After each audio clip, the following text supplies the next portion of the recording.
All right. Friday Forum, April 7th, 2023. Welcome. So quick reminder of what this is all about. Forum is our weekly sync time. Our goal is to celebrate achievements across the various functions inside of Levels, hear directly from members and partners, talk about our culture, get on the same level. Some of this can be a bit out of sight, out of mind because we're all remote and asynchronous. So this is our sync time. It's not the deep business analytics meeting, and it's not the main social connection hub for us. This week, big news is the beta 1 launch. So this is our first CGM optional experience that was really purpose built into the app. The alpha was very piecemeal, and now beta 1 is the first sort of cohesive experience. Engagement is looking good. It's very early. Obviously, we launched on the 3rd, so we just have a few days of data, but we're going to be tracking really closely, and it's super exciting. Huge shout out to the whole team for getting to this point. Alpha 2 engagement. So that was the alpha came obviously before the beta. The engagement was really good. It was above target all the way to the end of Alpha 2. So looking good, gives us some better confidence that beta 1, these early engagement numbers are trustworthy. We also rolled out Trends 1.1 to 5% of our members. So that was another big push. And leading into growth stuff. So March, just looking at net new members, we had a 7.7% month over month increase in net new members. Now, this is not revenue or recognized revenue. This is a different metric, but it is interesting. And quarter over quarter, I just wanted to highlight again, these are net numbers, not recognized revenue, but quarter over quarter member revenue was up 18%. So, this is just kind of to put in context. There's a lot of confusion and sometimes some complication around understanding what the various sort of GAAP revenue metrics mean. But just looking at members and members times the revenue they bring in is it's kind of a good indicator of what's going on behind the scenes. Partner conversions was up 37%. Huge shout out, of course, to Jackie for continuing to just really drive home some super solid partners and making sure that we're getting good value from that. Sign up conversion rate, due to all of the experimentation we've been doing, has been overall up about 1.8x, so almost 200% increases on sign up conversion rates over the past few months as we've been working on iterating. We've had a ton of A/B tests, and our hypotheses have been 100% correct so far on those A/B tests. So, the goal is to have an assumption, test it against a control, and then see whether you're right or not. So far, all of those have been on the money, which is obviously a huge indication of team quality, making good choices. Stuff that we're working on. So we're shipping the checkout step bar to kind of show where someone is in the checkout flow more concretely. A money back guarantee is being added so people can really understand what we've always been doing. We have given people a really exceptional sort of refund or money back guarantee since the beginning, but we don't really talk about it. So we're surfacing that more. Clear pricing update based on member feedback, testing how it works videos. You can see that here. And generally shaping referrals version 1 for a May 10th-ish launch. Okay, this month we had record monthly website visitors. So we're at over 280,000 unique website visitors. We also had a huge month, the biggest by far, on YouTube. So you can see this is the YouTube curve of growth. We hit almost 800,000, or I guess over 700,000 YouTube views this month, which is really wild. Tons of guides, content was shipped. The food guide for beta 1 was shipped. We had articles out, really great articles on fasted exercise and GLP-1 agonists. You've probably heard of these, Ozempic, Wegovy, which is a really important article. We pushed out a Levels scores article, which describes the zone and meal scores. And then we have locked in the #1 site or the #1 slot on Google for Zone 2 exercise, which is awesome. I mean, that's a very hot topic right now, and Levels owns that, which is, huge shout out to the editorial team. Beta 1 shipped without major issues on the Eng side, so tracking a few small bugs, but nothing major, which is just a big win. The beta 2 is our focus now, and we're building multi-part video stories. So smaller bite-sized clips that our guides can use to engage with our members. We're also building a synthetic glucose curve. This is kind of a tool to allow people who do not have a sensor to visualize what the community glucose data looks like after logging. And we're improving our in-app engagement tracking. Okay, we hit 5 million food logs total, which is just a huge number that we should talk about. And on that's I think from approximately 33,000 people. So we're averaging like 150 food logs per logging member. And then the beta is currently impacting our SLAs and volume. This is to be expected as we roll out beta, as we move into a new product. Support, of course, is adapting and evolving while still backing product and doing a ton of really product work. We've also been leaning on autonomy. So the autonomy team have been scaling up rapidly. They hit 230 cases each this week. So being able to really backfill the support team, which is good. And then conversion tests for beta 2, we paused those. So you might remember from last week, we were launching some conversion tests for beta 2, obviously, which is coming after beta 1. And we paused those because the infrastructure didn't support existing members. It was only built for new members. So we decided to pause and fix that because it was really a blocker. A lot of existing members wanted to join. Otherwise, most of the infrastructure for beta 2 signups is ready to ship for next week as we start that up again. Fewer posts on digital and social this past month, but plus 20% due to likely paid ads. So our impressions are going up despite posting less frequently, and our ads are really resonating. We picked up 12,000 IG followers, did a giveaway with Dr. Hyman, and guides videos down here, or actually it's these two, are really performing quite well on social. So there's a lot of scalability there. And then finally, we had an update to performance review processes, shifting to twice annually. I think Nicole's going to touch on that. And we are prepping for an Austin meetup for support and ops. All right, I just want to highlight, we had some great guests on. We had Vinay Hiremath from Loom, founder of Loom, on Inside the Company. And we had a great conversation with Johan Hari, who is an amazing author, on a conversation on focus, which is really cool. We're attracting great, really great guests on our shows. And I think that's the majority of it. So huge week, huge week. Okay, now I want to welcome Andrew Koutnik. Andrew's a friend. He's been an academic partner to us. He's been a really tremendous thought leader in the space of metabolic health, and has helped us and led a couple of research initiatives, including the Grove City studies on high versus low carb diets versus performance. On the major IRB initiative, that is our current general population study, Andrew was one of the first people that I worked with to try to shape that, was really influential in our thinking around what that study should look like, and helping us get to a point where we could actually get that over the finish line, which has obviously been huge for our company. Research scientist, sits right at the inflection point of nutrition, metabolism, personal interest, and performance. There's just a ton going on. Andrew, I appreciate you taking some time to chat with us. And first of all, would love to hear a few words about your excitement about the future of metabolic health and metabolic health technology. And then I would love to hear a little bit more from you on the recent study results that we got with you and your team. I appreciate that intro, Josh. Can you guys all hear me okay? I'll thumbs up, I assume. All right, good deal. Well, honored to be here, guys. It's cool.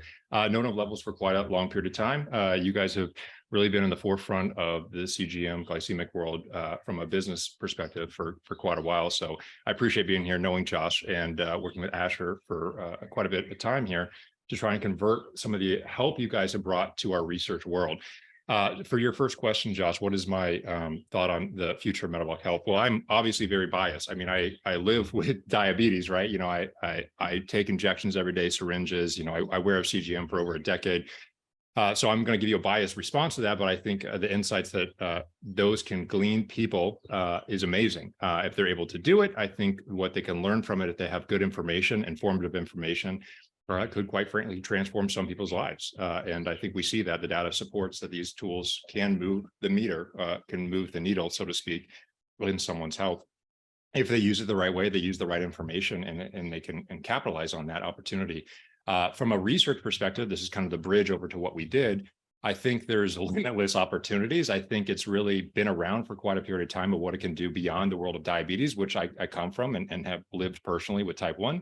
But I think its ability to translate into other aspects, such as sport, such as the ability to track informative biomarkers for not just things like performance, which is what we analyze in the sports context, but well beyond that, where I think the future lies, which is health. And so that kind of leads into our study, that one of a few that we've done, and Levels has been a huge supporter of these initiatives by providing sensors and other support to make sure these studies actually happen. They don't happen otherwise, as you guys probably are aware of. But one of the biggest studies we did, I guess big from the perspective of what it actually meant for the world of sports, what it meant for the world of performance, what it meant for the world of metabolic health, is a recent study we did in 10 middle-aged competitive athletes. The reason for choosing middle-aged athletes is particularly important. Middle-aged athletes is kind of at that crossroads between young and healthy and aged community, where we know there's these subclinical changes that seem to occur before we see overt diagnosis of things like very common diseases like diabetes, obesity, et cetera. Those are obviously part of the metabolic disease suite. And we were interested in this community specifically because of that reason. And tracking glycemia for that reason. We see in the data, if you look at general observational epidemiologic data, that if you look at general population trends and things like fasting blood glucose, now not all data is super consistent, and we obviously need a lot more on that specifically and what's happening in the CGM world, or what's happening when people wear CGMs in general, to understand what that data looks like outside of things like diabetes, because that's where most of the data sits right now. But we were interested in this glycemic perspective, but the study really originated on performance, the idea of sports performance. Could we give a low carbohydrate diet or a high carbohydrate diet, this kind of typical dietary paradigm of high carb versus this kind of counterintuitive or reverse logic low carb, which has been particularly popular over the last 5 years. And the reason we were interested in doing that is because of a lot of literature that if you do that for less than 4 weeks, that there might be a drop off in performance, particularly in elite athletes. We were interested to look at very, very highly competitive athletes from a perspective of performance. So we not just performance, it's worth clarifying the short duration, high intensity performance. That's highly relevant because those typically utilize glycolytic metabolites to fuel the performance initiatives. So when these individuals underwent 4 weeks of a very low carbohydrate diet versus a high carbohydrate diet, these individuals performed exactly the same, meaning that someone, if they at least habituated to a diet for 4 weeks, these two very contrasting forms of dietary intake, high carb and low carb, especially important to highlight that low carb is a profound shift in your metabolism. It essentially overhauls the type of metabolites you're using, not just at rest, but also throughout performance initiatives. When these individuals were performing, they performed exactly the same. But what was uniquely different is what was fueling that performance. The individuals on the low carbohydrate group were actually achieving record levels of fat oxidation. So they were utilizing during exercise at high levels of fat, over 1.5 grams per minute during very, very high intense exercise bouts. That's even more important to highlight that was over 85% of someone's VO2 max. Typically, when you consider this crossover effect, if anyone's familiar with that, as you get farther and farther down the spectrum of higher intensities, up to 100% VO2 max, carbohydrate oxidation goes up, fat oxidation goes down.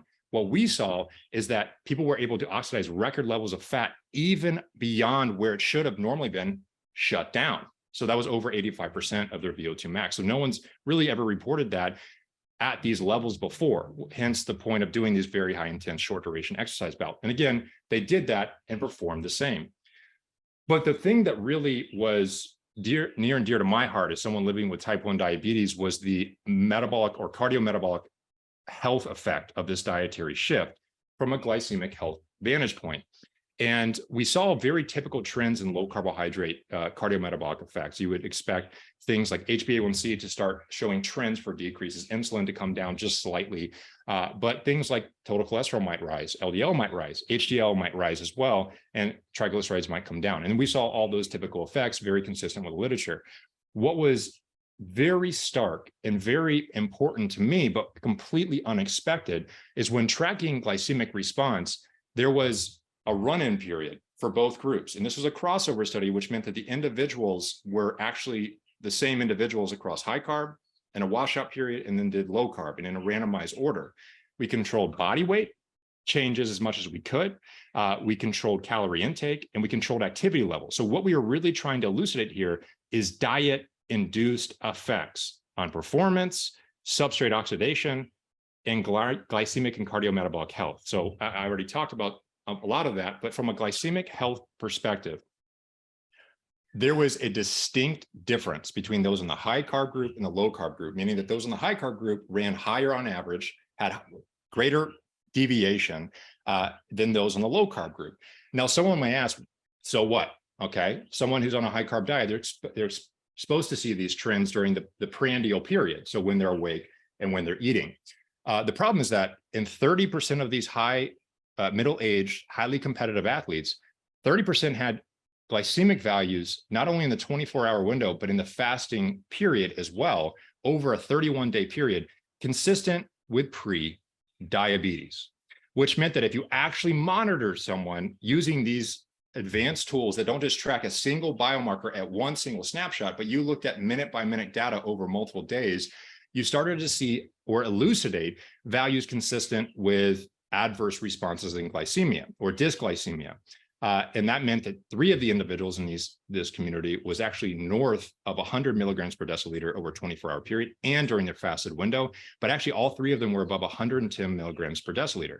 Someone could say, okay, that's just a caveat of the measurement tool. You didn't look at HbA1c or oral glucose tolerance test, but we had batch control. They were crossover analysis. They were using the same spot. We really tried to eliminate the possibility that that was an effect here. And still on the high carbohydrate diet, 30% had dysglycemia values consistent with prediabetes according to the American Diabetes Association and consistent with other studies. When doing a low carbohydrate diet, all individuals reversed that and lowered their glucose values into normal glycemic range. This illustrated to me as a take home that the initial point and the primary outcome was performance, and they performed exactly the same. They had marked shifts in substrate oxidation to fuel that shift in dietary paradigm. So what you fed them is what they were oxidizing during exercise. But what was very different and unexpected was this dysglycemia in a percentage of the subjects, which we don't completely understand. And we would not have elucidated if we weren't using these refined tools such as CGM to try and track them. As such, I think it opens a can of worms in the athletic community, this idea of whether we should be following these standard paradigms, or maybe we should rethink the way people are fueling their exercise and efforts, because it's not just about performance. It's not just about elite athletes and what they're doing. Frankly, 99% of the population will never be elite. So we're talking about the 99% of the rest of the community in regards to their metabolic health. So that's really the take home. That's the enthusiasm that I have towards this topic, because I think it opens a can of worms that even the most healthy, those who are exercising, the most protected, lean, normal body weight, et cetera, show signs that we should be maybe reconsidering what they're doing if they're performing exactly the same from a nutritional perspective and how it impacts ultimately glycemia. So I'll stop there and say I appreciate the opportunity to be here with you guys. Well, that was an awesome and packed refresher. I think, luckily we have this on recording so people can go back and review the takeaways. But yeah, I mean, I think you nailed all the points that I'm super excited we were able to uncover with that research. That, the objective was to show interesting new findings and to challenge some of the assumptions. And as somebody myself who was surprised at how bad my glycemic control was on a 24-hour CGM trace when I first tried it, despite having none of the classic, aesthetic markers that I should be worried. It definitely resonates with me, and I'm really curious to continue to drive in and see why is this happening, especially for people that don't have, don't carry the classic signs. I also think it's really important to remind ourselves that most of the nutrition industry, especially around sports and athletics, the assumption is made that whatever the elite athletes are doing, I should do if I'm just a weekend warrior. If I'm somebody that hits the gym an hour a night, well, let me fuel up on Gatorade and let me make sure that I'm carb loading and glycogen replenishing and all of those classic techniques. That does not scale, and it might not even work for that elite person either. So anyway, Andrew, there's a ton more here that we could dig into. I would love to obviously turn this into a long podcast going deep down the rabbit hole. So maybe we'll have to just do that sometime soon. But for the rest of the team, definitely check out the study. I dropped it in the results there. Really excited that we were able to work with Andrew and the rest of the team. And Andrew, if there's one other thing, maybe it's rather than asking what we should improve on the Levels product, I think let's instead focus on what is the next major discovery or exploration or study that you believe should happen in order to push the field forward. Okay, so and I think this is actually particularly timely. If anyone follows Twitter, you've probably seen an absolute explosion happen around post-prandial response, the impact that might have or not have. I want to highlight one thing. There is relevance to that discussion. The problem is that there's a lot of assumptions made around preliminary data outside of the CGM world. That to push things forward, the next big step, in my opinion, that is universally acknowledged across all the individuals who are a part of that discussion, whether on the side of it shouldn't matter, these post-prandial responses don't matter, or they do matter a lot, or to some spectrum of how they do matter. is understanding what is happening in the non-diabetic population using these CGMs, i.e. what the bigger initiative was that Josh elucidated earlier. I am keen on that because there's a huge amount of assumptions made around these glycemic responses, yet we don't really know what's happening across the mean of the general population. I think Levels has a unique opportunity to take advantage of that and do something about it to open the eyes of the rest of the world as to what is actually going on and how does that set the reference point for everything else that people are speculating on at this point. Because a lot of those discussions that you guys are seeing are based on speculation and usually trying to temper concern. In our study, someone seeing a 24-hour and fasting glycemic response over 110 milligrams per deciliter, I don't think is a sign we should just assume that's normal. I take the opposite response in that regard. So especially since we know that between healthy and older and aged communities, there are things that are happening well before overt diagnosis. And I think that we might be seeing some indications that there's something we should be looking at and understanding at a greater level. And understanding CGMs from the general normative population is the biggest, most impactful step that can be made in understanding and moving that research forward. Love it. Yeah, we're taking steps towards that, of course, but lots more to do to show something conclusive. Andrew, thanks a lot for taking the time and jamming with us and working with us. Lots more I'm sure we'll do together. So if you want to stick around for the rest of the meeting, we've got a packed one and would love to have you hang. If not, thanks from the whole team. Really appreciate it. Appreciate you guys. I will just stick around until you guys finish. So awesome. All right. Jumping to culture and kudos. So Alan's out today, but just want to really highlight that Alan's been with us for 2 years. It's been just a huge force for us on the team and super appreciative of everything you brought to the team, Alan, and please enjoy your time away. Next, big shout out to Adam. So Adam on the R&D team, he's been making R&D lemonade. We're moving fast. There's a lot going on.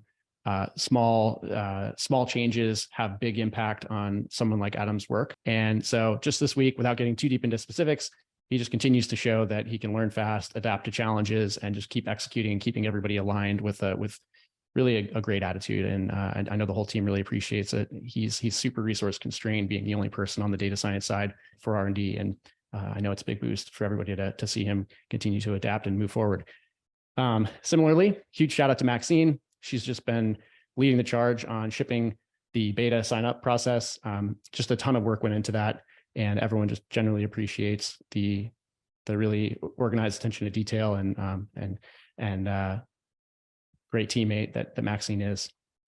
And finally, speaking of teammates, we're sending Steph off. Steph is today's her last day, and we really just appreciate her being a part of the Levels journey and look forward to staying in touch as you move ahead, Steph. It's been a great one. All right, over to Nicole. Thank you. Just a quick note here. We are rolling out a new avenue for peer feedback. So instead of having these, the peer feedback only in 360 reviews, we want to emphasize having this year round at any time. So everyone is able to send this to a teammate to solicit feedback about yourself. Managers can nominate or send this form to others on behalf of the direct reports and ask for feedback. We can use this as a part of project retros to tie peer feedback to direct projects or specific launches. But we want this to be an ongoing thing, and we will add all of the feedback from this form into the ongoing performance tracker that managers and people ops has access to, and then managers can share this feedback with you in your one-to-ones and performance reviews. So the idea is that this is a continual process. Feedback can sometimes have a negative connotation, but remember that this encompasses advice and coaching and appreciation, and then also evaluation and suggestions for improvement. So this is how we grow. This is how we evaluate individuals' progress within their own levels and role and promotions and all of those pieces. So we want to test this out, see how it goes. And since this is a new process and our new process of performance reviews is coming up at the end of the month, I would encourage people to check out the form, send it out. If you want specific feedback from someone, feel free to take that on and just send it out. It should be a relatively quick form, couple minutes to fill out. And then again, we'll collect all that information and store it in our Notion databases. And then managers will share that with individuals on an ongoing basis. So yeah, let me know if there's any questions, and a lot more information is coming out about the actual performance review process, but it's all shaping up really nicely. So thank you. Awesome. Thank you, Nicole. All right. Main thing, level shows you how food affects your health. No changes here. Very confident everyone's working towards this right now. Sam, you want to jump into the slide? Yeah, hopefully my hotel Wi-Fi is still working. So we've hit our, as mentioned last week, a lot of our beta 1 goals. We're still waiting to hear back on retention, which we'll get on May 3rd. We're now on beta 2. So we are waiting on, right now we haven't started the outreach. I think Ben mentioned that we're starting this mid next week. And so right now we have 1 conversion. I think I forgot to put in the targets, but the target is 1,000. So we're going to have a lot more data on this next week, but that's definitely the big focus area right now, is to make sure that everything on the Eng infrastructure can support 1,000 new members for beta 2. All right. Yeah, looking forward to continuing to see this come together for beta 2. Okay, Maz. Hi, everyone. Welcome to product update April 7th. I'm wondering who that one person is. I wonder if that's Ben that's converted on that sheet. All right, let's do it. I'm going to keep mine short, and we have great content coming on from Azure and Mike that have done really fantastic work.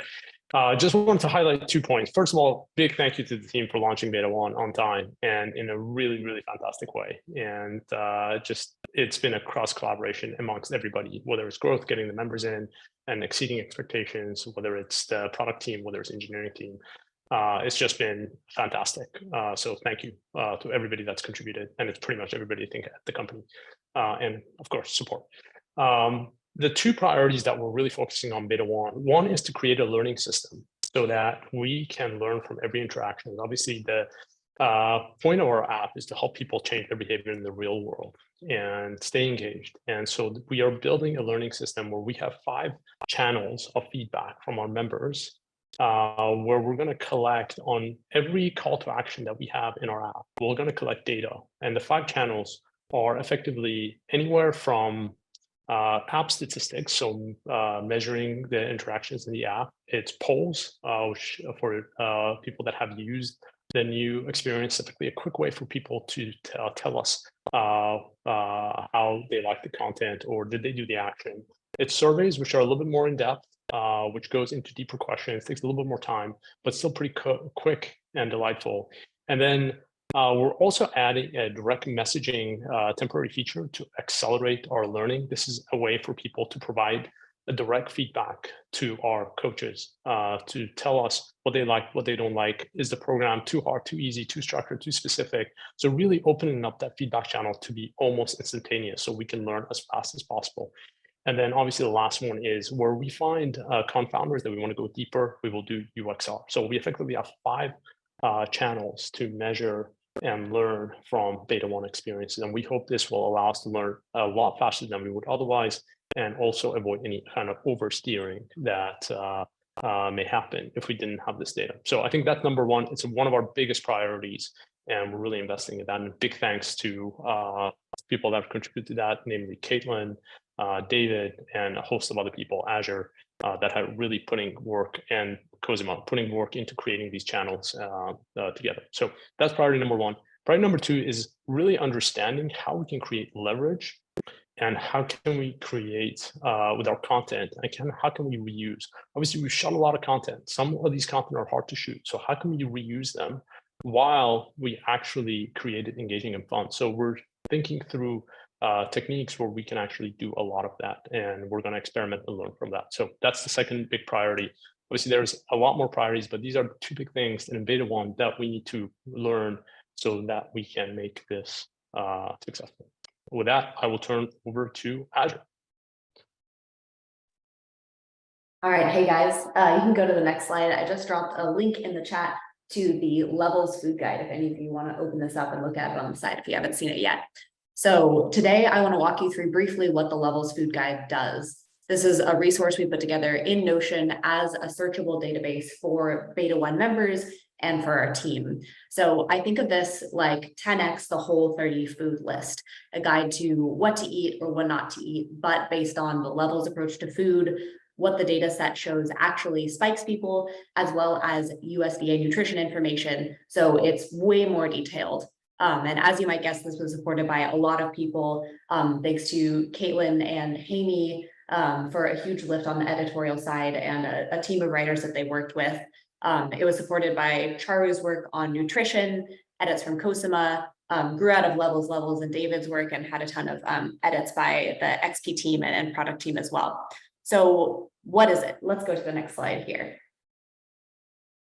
So this takes hundreds of the most popular foods in our database and gives them their own card, links them to many more tags within our giant tag database, and puts them in a searchable format online.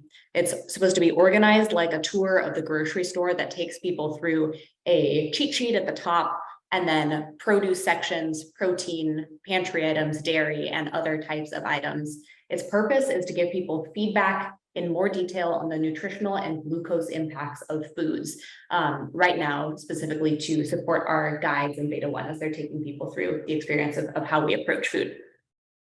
And it will eventually integrate into the kitchen app and the meal review. All right, so next one on how does it do this? So the guide divides foods into those to enjoy, which we explicitly recommend, those to moderate and to pair with activity, which is kind of a level specific category. Of course, we want you to be active after all your foods, but some are even more important to be active after eating than others.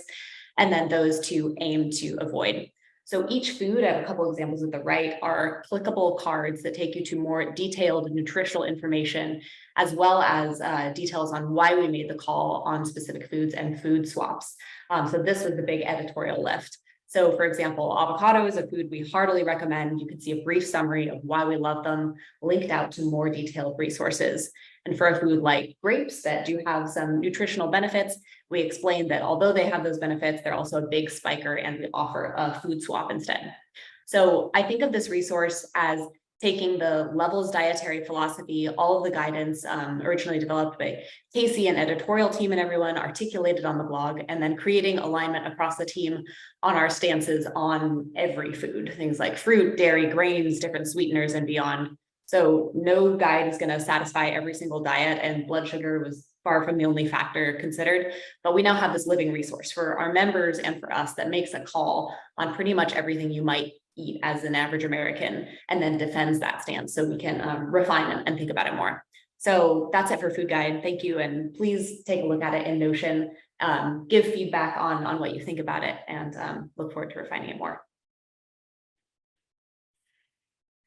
I think we're on to Mike D next. Oh no? Josh, can you hit me with a refresh? There we go. There we go. All right. So Maz had teased out the fitness planner guide that we were working on a couple weeks ago, and we're excited to share where we landed for the Beta 1 cohort. And then can you go to the next slide, Josh?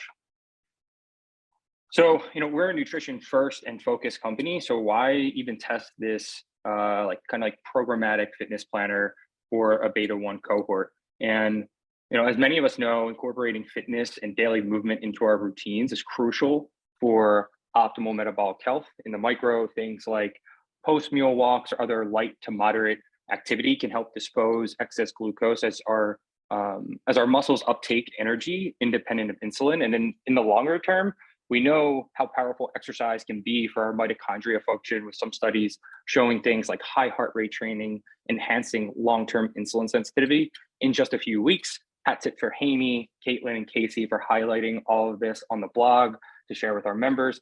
And then beyond just metabolic health, I pulled out a quote from one of our favorite people, Dr. Peter TH, to highlight how powerful exercise can be both for our life and our health span. So it was an obvious choice to test this.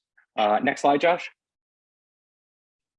And then when we created this guide for members, we decided that in order for it to be sustainable and beneficial, it had to embrace like 3 core principles. It had to be specific, it had to be flexible, and also accessible to any and everyone. Next slide, Josh. So, there's an unlimited supply of information out there online about health and fitness, and this definitely can be helpful, but sometimes it's a distraction. There's a variety of strategies that can be employed to develop an exercise plan, but only a handful of core elements are necessary for success. And we wanted to teach and share these elements with our members in a simple fitness formula that includes, high heart rate training. These exercise sessions, they don't need to be as lengthy as other workouts, as their purpose is to deliver maximum or near maximum effort for brief intervals. And this training can help increase our metabolic rate, as we typically burn more energy at faster rates. It can help enhance heart health. And then one that our team will like, it can be beneficial for better blood sugar control. And then the other element will be strength training. So we're prioritizing exercises that improve our overall health and make daily life more enjoyable. One of the best ways to do this is through strength training. Though many people may associate the term with like big muscles, strength training is not about achieving a specific appearance or bulking up. Rather, it's about ensuring that we remain strong, active, and independent as we age. And then lastly, but not leastly, zone 2 training. This type of exercise focuses on working on lower to moderate steady state intensity, and it promotes aerobic capacity, fat burning, and cardiovascular health. It's beneficial for everything from training for a race to doing daily activities like carrying groceries, playing with kids, and even climbing up the stairs. Next slide, Josh. And then to be specific and also remain flexible, we need to provide guidance to make sure that we're meeting people where they are. One of the ways that we're testing this is in example or suggested 3-day versus 5-day plan options. As we know, different people will have different time commitments or allotments they can for their fitness. Next slide, Josh. And then resources. When it comes to nutrition, like our members oftentimes tell us, like, I love all the learning and all of this stuff, but just tell me what to do or tell me what to eat, or what do you eat? So to help make this guide more accessible and reduce that cognitive load on our members, we're including plenty of resources in more than a few different formats. So we'll have like exercise demonstration videos with voiceovers, coaching proper form and pace. And we'll also pair those with like static assets that are shown on this page. Next slide, Jeff. These are just a few additional resources, including we put together a Notion doc that highlights how to do each suggested exercise with modifications. And I think there's one more slide. How we got here. So did we just wave a magic wand and say, voila? The answer is no. Our team did a deep dive into the work of some of the leading science-backed experts in this space. I included a few of these experts on the slide for reference. Some of them you probably know and or recognize. And one final slide, Josh. While I'm the DRI for this, and we all know I love and spend thousands of hours working out, digesting fitness papers and other information, we're really fortunate to have a team with a diverse fitness background, from trained fitness and yoga instructors to Ironmen, marathoners, CrossFitters, and just about any fitness modality that you can think of. We're excited to use their expertise as well. And then finally, in line with our product philosophy, we're taking that iterative skateboard approach to testing and developing this guide. We're excited to share this with all of you and Sonia's beta cohort members to get feedback so that we can improve for beta 2 and beyond. I think that's it, Josh. Awesome. Well, I just got my, go ahead. Just something else? No, I'm sorry. Oh no, I think the next slide just has the short link. If anybody wants to follow along and see the doc. There it is. All right. Yeah, definitely want to boost what was said in the chat. Everyone on the team should follow along here and be working with the food guide, working with the exercise or the fitness guide, and helping us to learn at maximum pace here, because skateboards only become cars if they're doing the trick. So awesome work. Thanks Azure. Thanks Mike. Thanks everybody behind the scenes. Okay, Tom. All right, we've got a growth update this week, and the focus is going to be pretty high level on Q2 priorities. But we're going to start with a few slides of just kind of stepping back and putting these priorities into context as we look across the full calendar year. So next slide. All right, so to really simplify things, this is our view of the world right now. The first couple quarters of the year, as we all know, are focused on preparing the next evolution of the product, and specifically for general availability the first week of July. And then the next couple of quarters, second half of the year, is going to be focused on selling that product. Next slide. So at the company level, this is really what we're focused on right now in Q2. This shouldn't be a surprise to anyone that the top priority is building the product. And then we're also focused on selling the beta version of the product, so actually filling these beta cohorts. We are preparing our growth levers and our growth surfaces to give us the best shot possible to hit these growth numbers that we have for the back half of the year. And then lastly, still a priority, not a top priority right now, but continuing to sell the existing product. We're calling it Levels Classic these days. Next slide.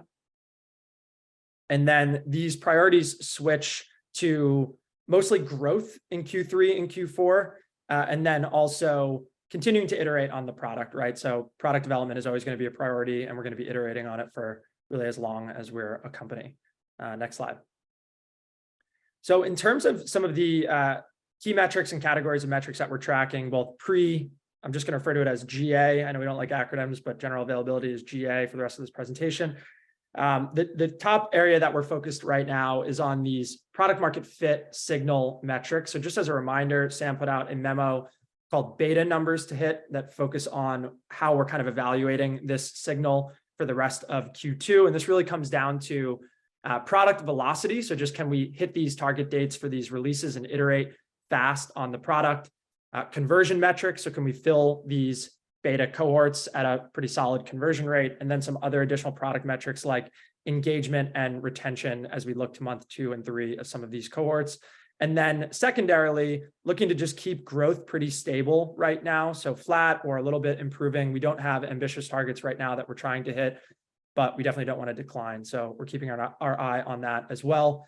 And then as most people are familiar with, this is the number that we're going to be really orienting around as a team and a company come July. So it's 15% month over month revenue growth. Next slide.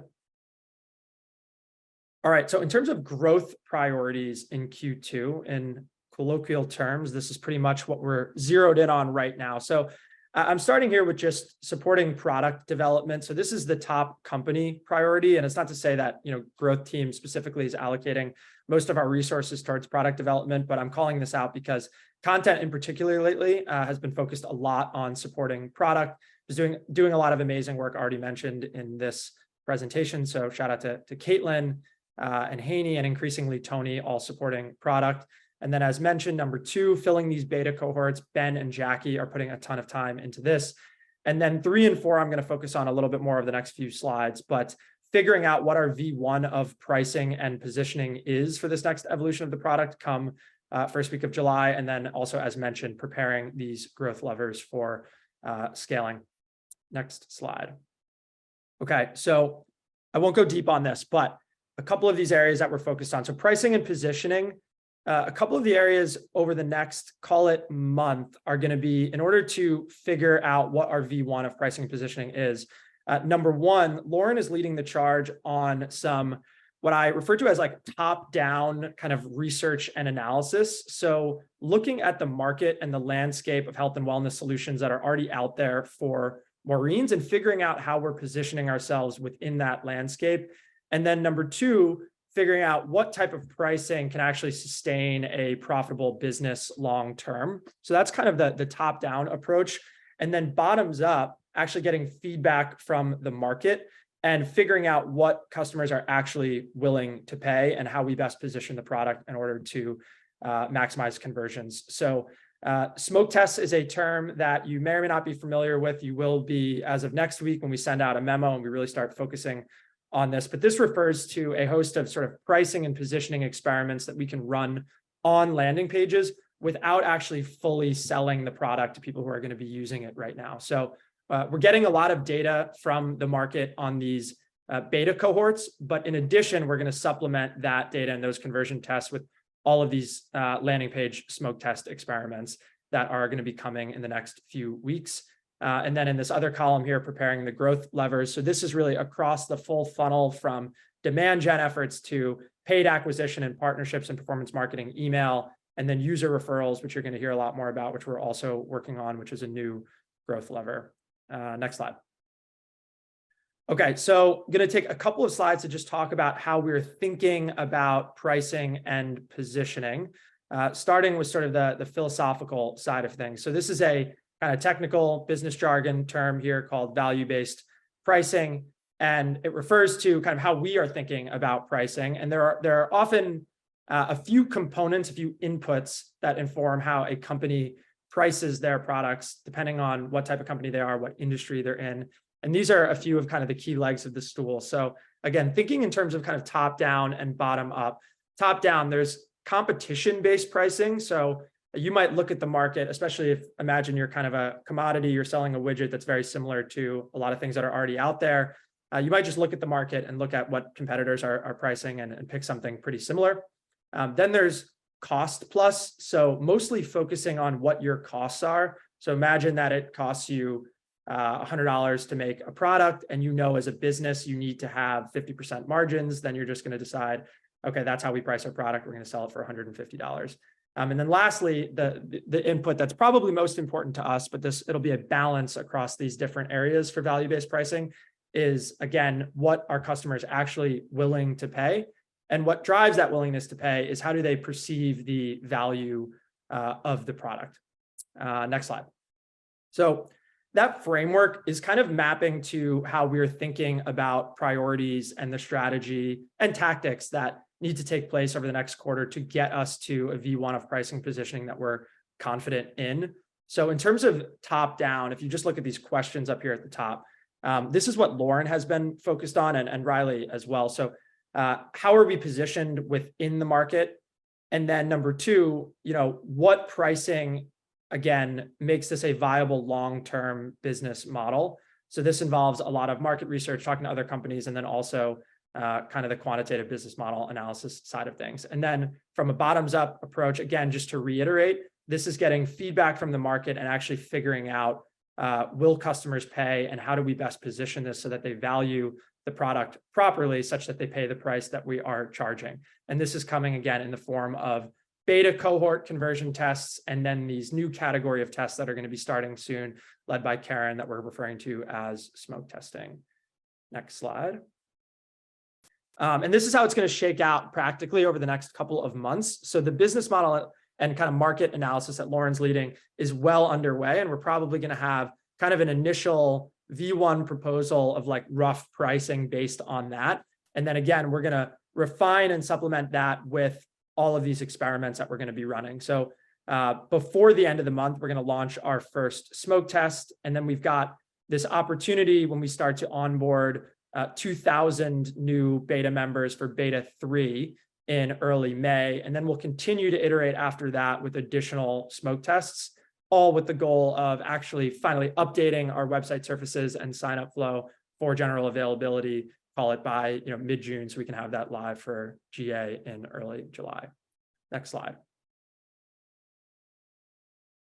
All right, so zooming back out, wanted to just provide a quick update on the growth numbers currently as they stand today with Selling Levels Classic. Next slide. So we just wrapped up Q1 and the March numbers are in, and it was nice to see that March was actually our biggest month of the year so far, especially because January tends to be a really strong month for health and wellness companies, including Levels. And so we saw our highest number of net new members of the quarter. And then I zoomed out and wanted to look at the last couple of quarters. So next slide. And this is how things look across the last 6 months. So Q4 2022 into Q1 2023.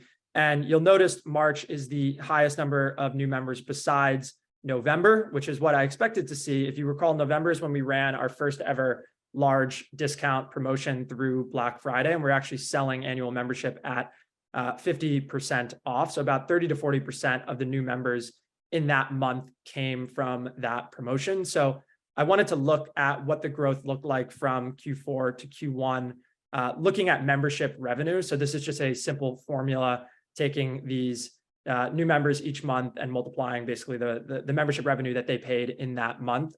So next slide.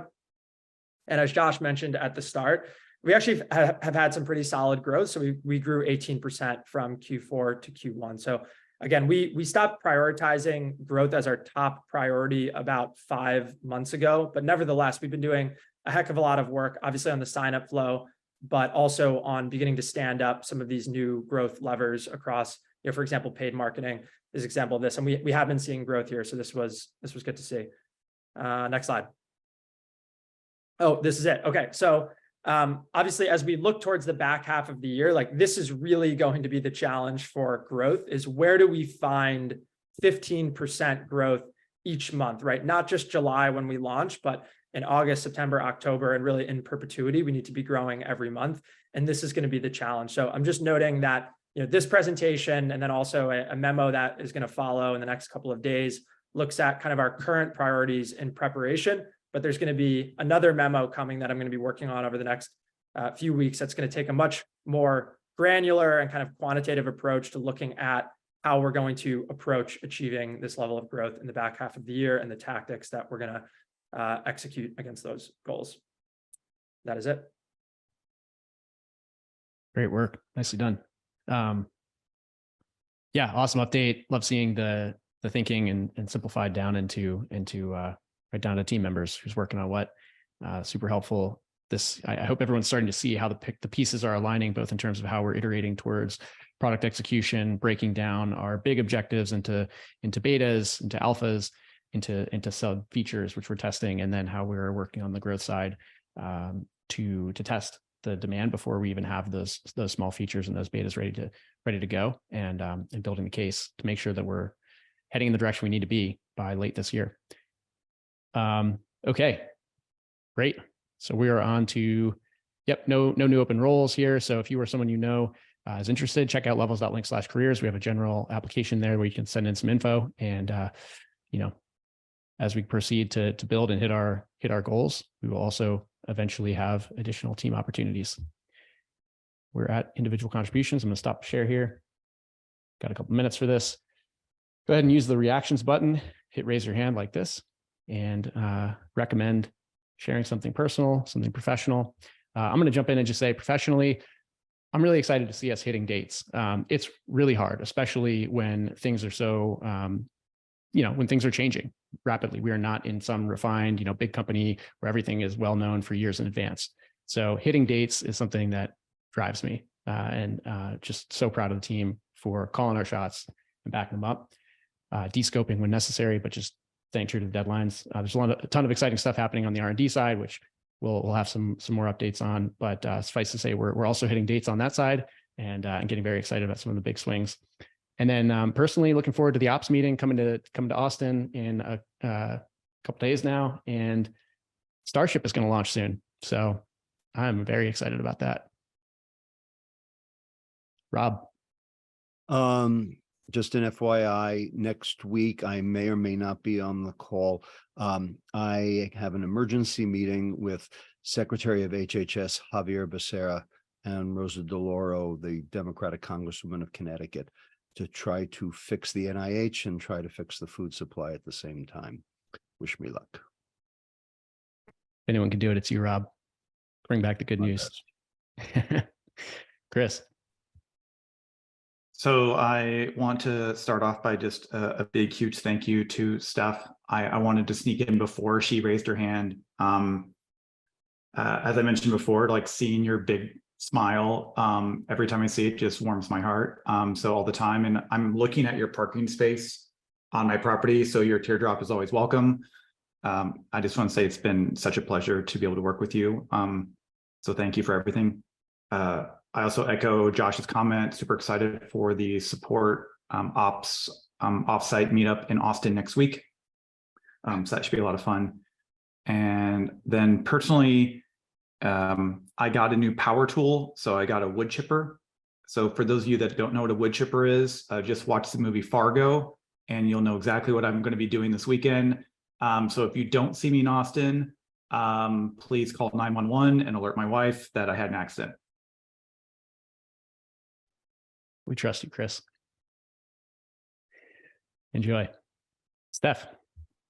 Hello. Gosh, I did want to say something before taking off. I am just racked with gratitude. And if I think back to like 2 years ago when I first found out about levels, I remember like going on the website and being like, this is the coolest freaking company I've ever seen. And I didn't even have the confidence to apply, but the only reason I ended up applying is because I couldn't get it out of my head of wanting to be a part of something like this. And so just, even though I know, I think the biggest challenge over the past couple of months, and so many of you have heard me talk about this, is thinking the challenge is to lean into the async remote environment, but then actually realizing the real challenge is it has been kind of a trying to force a square peg into a round hole environment. And it does feel so right to be leaning into something that I think is going to be a much better fit for me in the long run in this phase of my career. But man, the last year and a half has been such an honor to be a part of this. And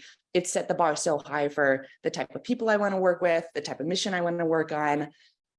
I feel so grateful. And thank you all for all the supportive comments that you left in that goodbye thread of, I'm tempted to export that. And whenever I need like a confidence boost, just to read over those again. And so it feels bittersweet, but it feels so right. And I'm so excited to continue to watch what you guys do on the sidelines. And I just couldn't be more grateful for this experience. We're grateful to you, Steph. So stay in touch, and best of luck from the whole team. Wei.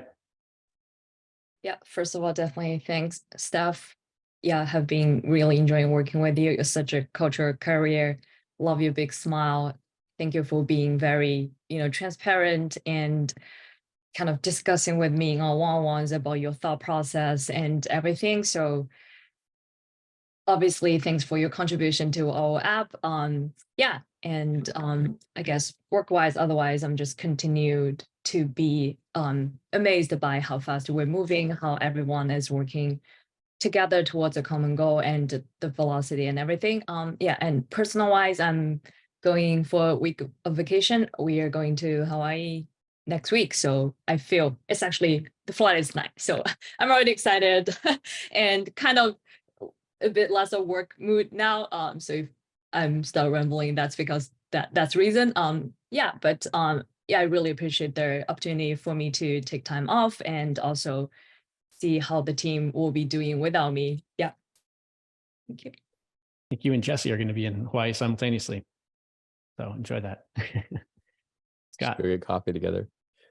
I think certainly sad for Steph to go, but I think it's really a moment where the Team Not a Family shines, because it's just unbelievable to see the outpouring of support for somebody to choose something that they feel like is a better just opportunity for them personally and professionally. And I love that when we don't have like the sort of faux emotional family attachment, it's easy to root for that person just flat out. And so I know we often talk about Team Not a Family in terms of performance, but I think this was just such a beautiful edge of it where it was everybody can just wish somebody well and hope we cross paths again in the future. And hopefully that will work out. So was really excited about that.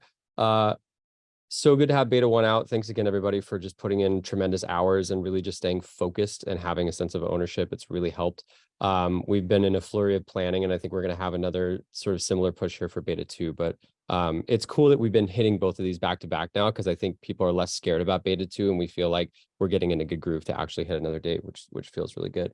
On the personal fronts, the Masters is on, which is fantastic. So I'm on the couch, and that's what I'm going to be doing this weekend. And I think there should be like a special like eclipse name for when Masters Sunday overlaps with Easter, because I think that's just a pretty magical thing. So that's my weekend. I'm gonna watch a lot of golf. Enjoy it. All right, we made it. Awesome meeting. Thanks everybody for crushing it. Andrew, thanks for joining us and sharing more. Rob, best of luck changing the world. And Steph, looking forward to staying in touch. Whoever's celebrating, enjoy Easter. Have a wonderful weekend, and we will see you next week.